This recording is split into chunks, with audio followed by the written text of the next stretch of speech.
Have your attention. Ladies and gentlemen, if I can have your attention, please continue to enjoy the meal if you haven't finished yet. But it is the time of the evening where I get to introduce our guest of honor and co-host this evening, Lieutenant General Smash Austin, sir.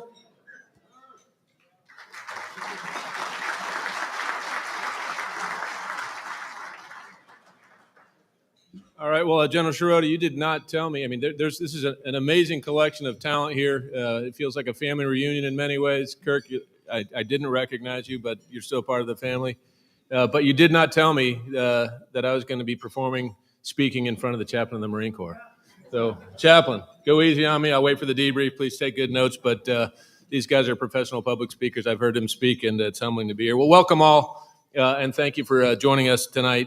Welcome to all the general officers, to the flag officers, sergeants major, senior enlisted leaders, industry partners, certainly to our awardees, family, friends, and a special thanks to our Marine Corps Association partners. And I've had the opportunity to spend time with this team on the road in Okinawa a couple times in my tour in Japan recently, and really do understand and value that they make us better as individuals, and they make us better as an institution. So to all the amazing talent from the board of directors to the president to the folks that helped pull this off and the nuts and bolts, how about a round of applause to the Marine Corps Association?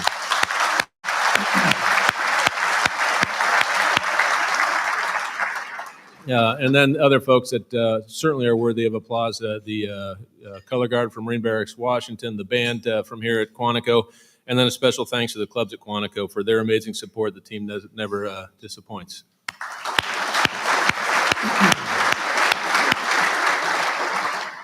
So when I got here, Colonel Retired Sean McBride walked up to me and said, "You got this stuff all figured out?" I said, "Absolutely not." So for those that don't know it, I'm in week 2 in the job. So I got back from Okinawa, Japan, as General Shirota said, very recently. I was promoted 20 minutes after Ben Watson, so he is senior to me. Ben, he let me call him Ben for that 20 minutes, but it was dicey. But I am a repeat offender to CD&I as a previous director of the Capabilities Development Director, which is where I've made relationships with those of you that I didn't know before that I haven't served with. Dreamweaver trained, I see you over there, Dream, and just really honored to be back and thrilled to be back in CD&I. So let me shift gears a little bit, and I'm going to talk about the Marine Corps Association and tell a couple stories, if I may, and I hope to keep it 10 minutes, and I'll let you get back to your fellowship and some opportunity to mix it up again with this amazing crowd. But when I think of the Marine Corps Association, I'm sure like many of you, I go right back to our 13th Commandant, General John A. Lejeune. General Lejeune was well known to this team, one of our tribal elders, one of our medicine men, and without question, one of the most impactful leaders in the history of our Corps.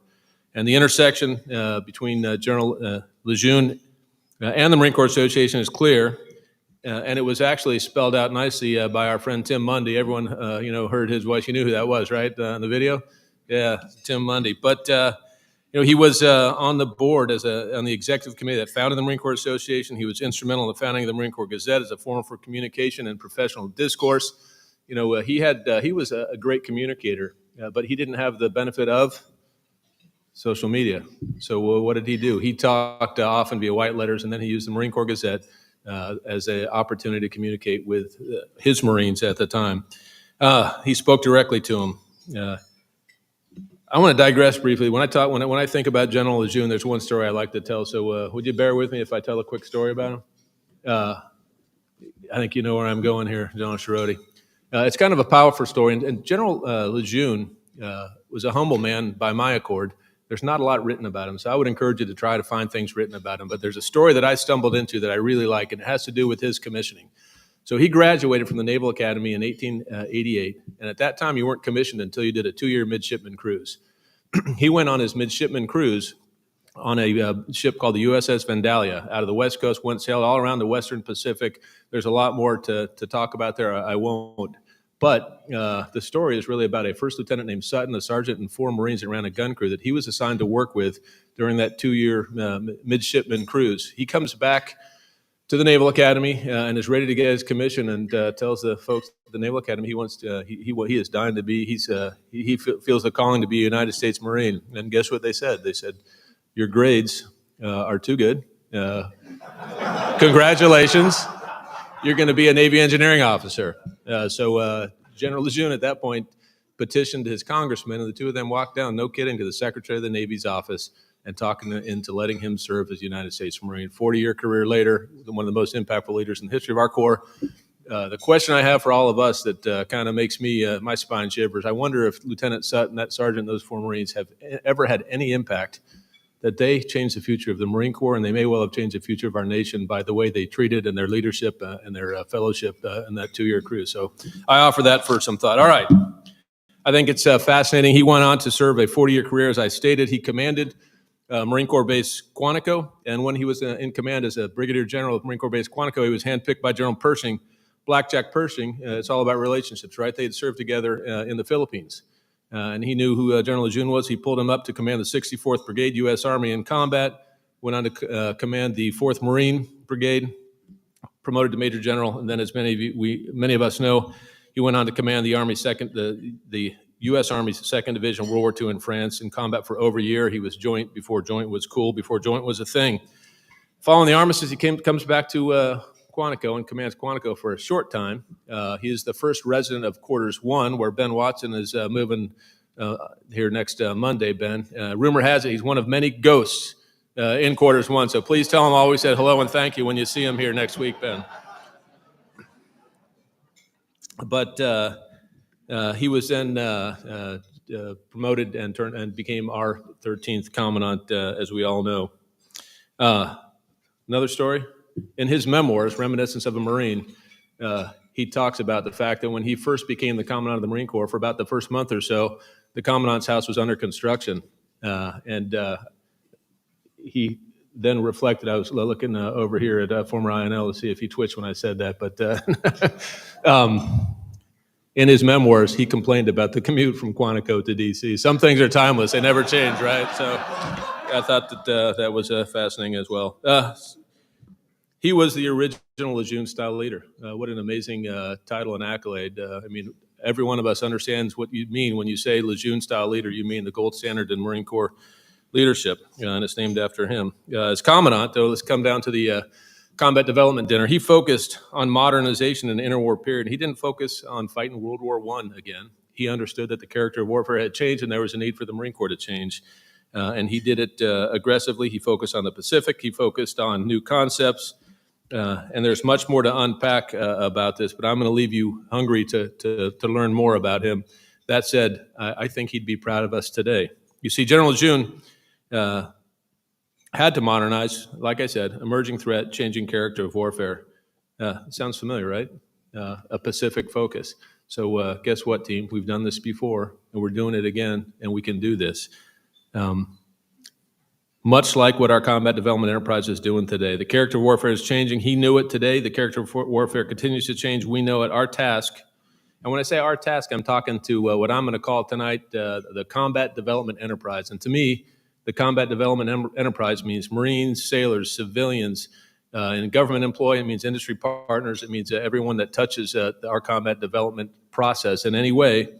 But our job is to responsibly and rapidly modernize the Marine Corps to meet the threat that we know. And we're doing it very deliberately through a threat-informed, concept-based capability development. What would General Lejeune think about that approach? Threat-informed. You know, he gave Major Pete Ellis a long leash, sent him out west back, and wished him well, and came back with a bunch more information about the theater, the threat, the area, the environment. Concept-based. He focused on advanced naval base, TTPs, to facilitate amphibious assault, redefining our relationship with the Navy. He published a tentative manual for landing operations in 1919. And I like this piece selfishly about aviation. He envisioned aviation as Marine with different weapon systems. And I love this quote. As a Commandant, he said to a classmate of his from college, Secretary of the Navy Curtis, he went by Magic Wilbur. We need another SecNav, the call sign Magic. What do you think? Maybe? Said, I foresee our Marines going ashore in steel-tracked landing craft under the cover of naval gunfire and Marine airplanes flown by Marine pilots who have also been trained as infantry officers, directing their fellow pilots and providing close air support. It's coming, Magic. It's coming. Concept-based. Holy smokes. That sounds familiar, doesn't it? So it's good stuff. Capability development, necessary adaptation and innovation, material, non-material solutions, equipment, new formations, experimental, and adaptation across what we know as the .mil PF, aviation, long-range fires, radar, coastal defense battalions, Higginbotham, others. I think he'd be proud of us, ladies and gentlemen. Fast forward to today, the world again is a dangerous place with a Pacific focus. In my previous job, I had the good fortune of I had the best office in the Marine Corps, I would argue. Those of you who've been to the 1st Marine Aircraft Wing headquarters building, and out my window from my desk, I looked right across at Xi Jinping, and I would start most of my days by telling him he's number one. It felt really good. It's a little harder for him to see me over here. And then from there, if you look right 45, you can see North Korea. Look further to the right, you see Vladimir Putin. There are bad actors in all quadrants out there. It's a dangerous place.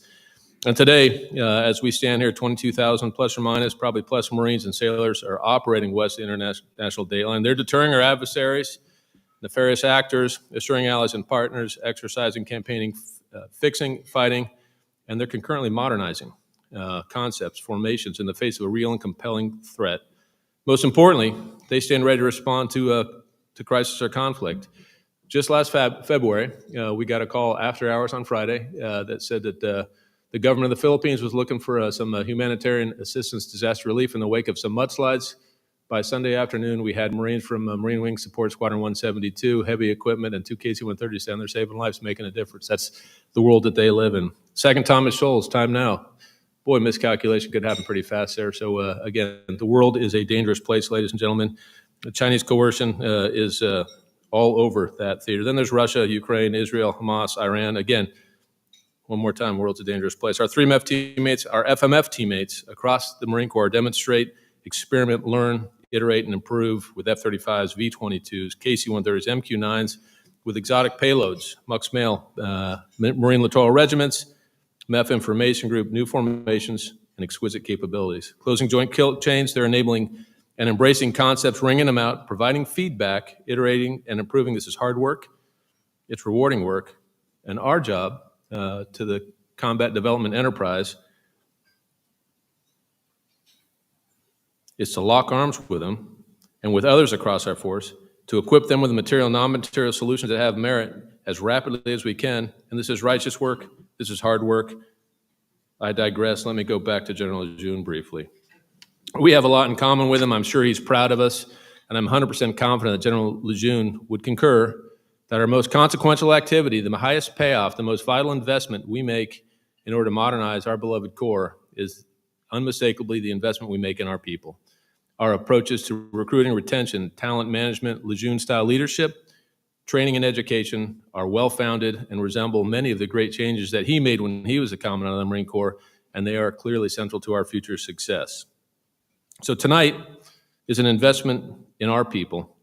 And again, General Lejeune would be proud. Please value and take advantage of the opportunity for fellowship amongst each other and amongst our amazing families. In just a moment, you'll hear about, in detail about our Expeditionary Excellence awardees, 2 Marines and 2 sailors that have made exceptional contributions to our expeditionary warfare community. Please pay close attention to their citation. They're inspiring. And of note, next year, we're going to expand the field a little bit. I talked to General Schirodi and others, and we are going to add some awards that recognize others among our combat development enterprise, because there are many that are worthy of recognition on this stage. We're going to take care of that soon.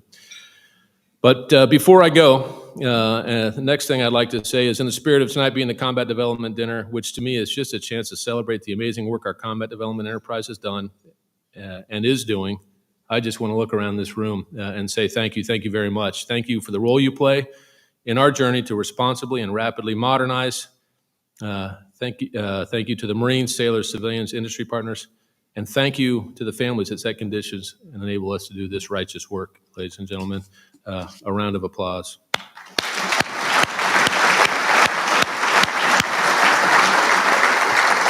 So I think it's time to formally recognize these deserving awardees. Thank you again. Semper Fidelis.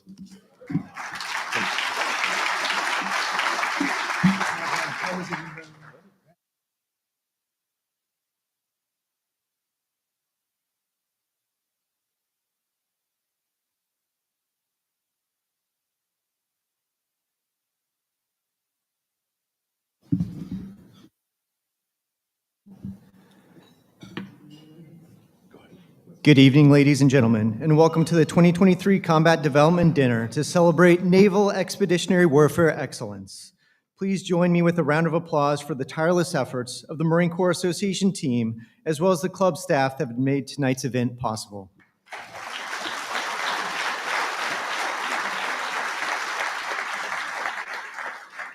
The individuals and organizations we recognize tonight represent the countless Marines and sailors practicing and affecting the current and future of naval expeditionary warfare and amphibious capabilities. A biography and complete citation for all of the award recipients is available by scanning the QR code in tonight's program. The first presentation of the evening is the Marine Corps Expeditionary Warfare Officer of the Year Award. This award is sponsored by Innovative Reasoning. Innovative Reasoning is a service-disabled, veteran-owned small business supporting the federal government and industry partners, providing professional support, services in program management, life cycle logistics, and training resource management. At this time, I would like to invite Mr. Rob Robertson, Chief Executive Officer for Innovative Reasoning, to the stage.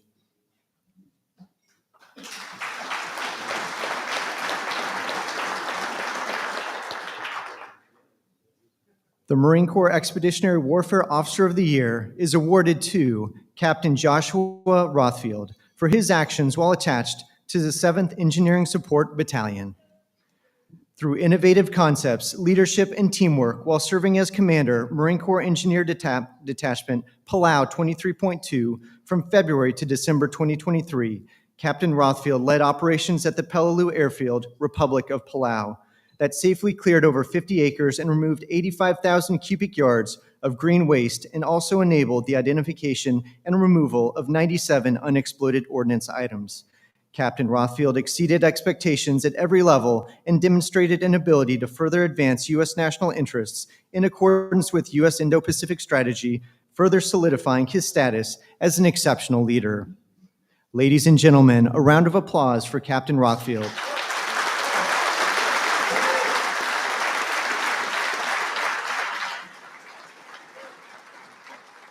Thank you, Mr. Robertson, and congratulations, Captain Rothfield. Next is the presentation of the Marine Corps Expeditionary Warfare Staff Non-Commissioned Officer of the Year Award. This award is sponsored by First Command. With the vision of lifelong financial security for our nation's military families, First Command has been in the financial coach for those who serve for over 65 years.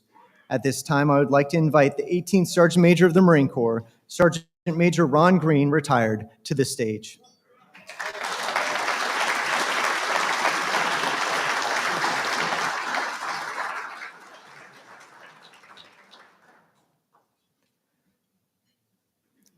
The Marine Corps Expeditionary Warfare Staff Non-Commissioned Officer of the Year is awarded to Gunnery Sergeant John Ritchie for his actions while attached to the 13th Marine Expeditionary Unit.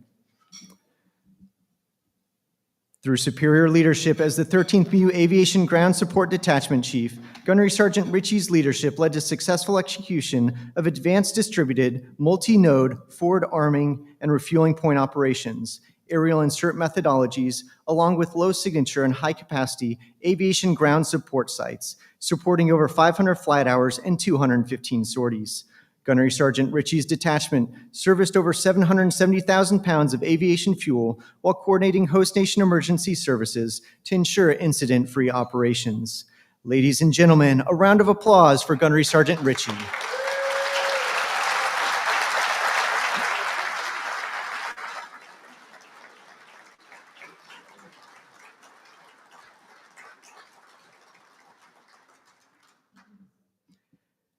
Thank you, Sergeant Major Green, and congratulations to Gunnery Sergeant Ritchie. Next is the presentation of the Navy Expeditionary Warfare Officer of the Year Award.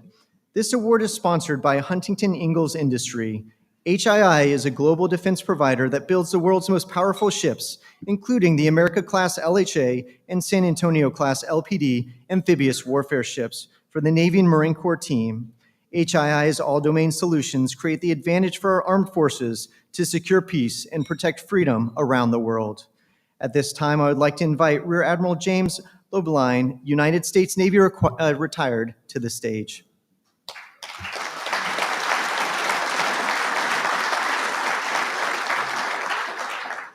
The Navy Expeditionary Warfare Officer of the Year is awarded to Chief Warrant Officer 3 Victoria Snyder for actions while attached to Amphibious Squadron 1. For her exceptional performance as the Solomon Islands Officer in Charge and Expeditionary Logistics Planner for Pacific Partnership from June 2023 to February 2024, Chief Warrant Officer Snyder demonstrated outstanding leadership resulting in 267 medical, engineering, and humanitarian assistance disaster response events and projects, to include support to over 19,000 athletes and spectators from 24 nations. Her prowess in expeditionary logistics enhanced interoperability and improved U.S. relations in that region. Ladies and gentlemen, a round of applause for Chief Warrant Officer Snyder.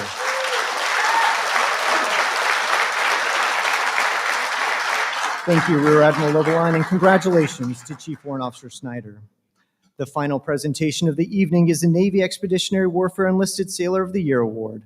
This award is sponsored by Calman and Company. Founded in 1986, Calman and Company has been at the forefront of acquisitions, program analysis, logistics, business, and process improvement support services for federal and commercial clients ever since.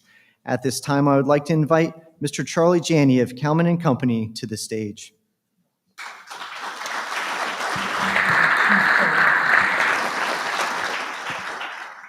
The Navy Expeditionary Warfare Enlisted Sailor of the Year is awarded to Chief Select Nathan Carrasco for his actions while attached to Navy Mobile Construction Battalion 4, while serving as a company platoon chief and detailed operations chief for a unit composed of Seabees, airmen, and Marines. During exercise Keen Edge, his team conducted airfield damage assessment and repair of 8 craters ranging from 8 foot by 8 foot to 20 foot by 20 foot, utilizing AM2 matting and developing joint interoperability with other services that also bolstered the battalion's airfield damage repair TTPs. Additionally, he aggressively executed 625 man-days of concrete reinforcement, pier damage repair, specifications reading, and safety requirements practical instruction. His efforts resulted in creating a 28-person team of subject matter experts that increased the Naval Mobile Construction Battalion's construction capacity. Ladies and gentlemen, a round of applause for Chief Select Carrasco.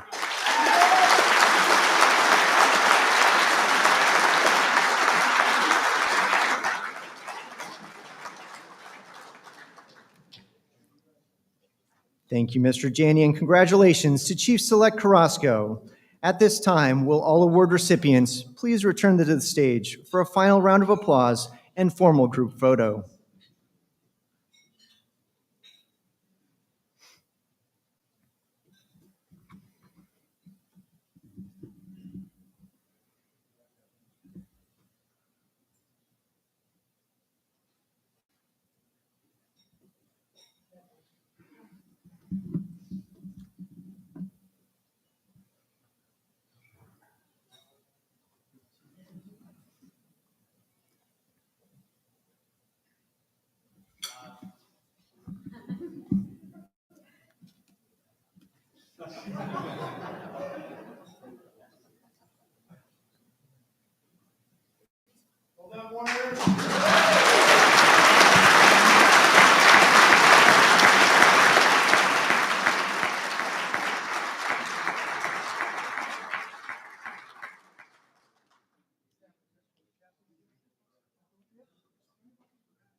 Ladies and gentlemen, Lieutenant General Shorty. Once again, thank you, and to all of the awardees and to their families, and to you, thank you so much for this. General Austin, sir, thank you for those words. I know you still have some of that Okinawa on you, but truly what you said is inspiring in you. Yeah, that's right. That's right. Some of that Okinawa child, but what you said really resonated. and meant a lot. So thank you so much for drawing the comparison to General Lejeune and all that. He did mention about expanding the awards, and when we talked the other morning about this, he said, can I expand the awards? And I said, yeah, sure. I said, well, let me put it in perspective. Jerry Carter has 27 awards at DCI, and he said, I need 32. And so I said, absolutely. And so I'm expecting a call from Ben to do the same, and so we'll be expanding. But the point of that, me talking about that, is that all of you sponsors, these awards are not possible without your support. And you can see that they go to very deserving individuals across the Fleet Marine Force and in establishments. And so your support helps this happen. And I know Leanne's already been out there shaking hands and all this other stuff, but I would ask you to please step up your support so that we could get smashed 32 awards. So thank you very much. Again, I thank you for all that you do and continue to do. I wish all of you a safe trip tonight. If I could ask the board members to come up for a picture with the chairman, we'll do that. But for everyone else, thank you so much. Safe travels and Semper Fidelis.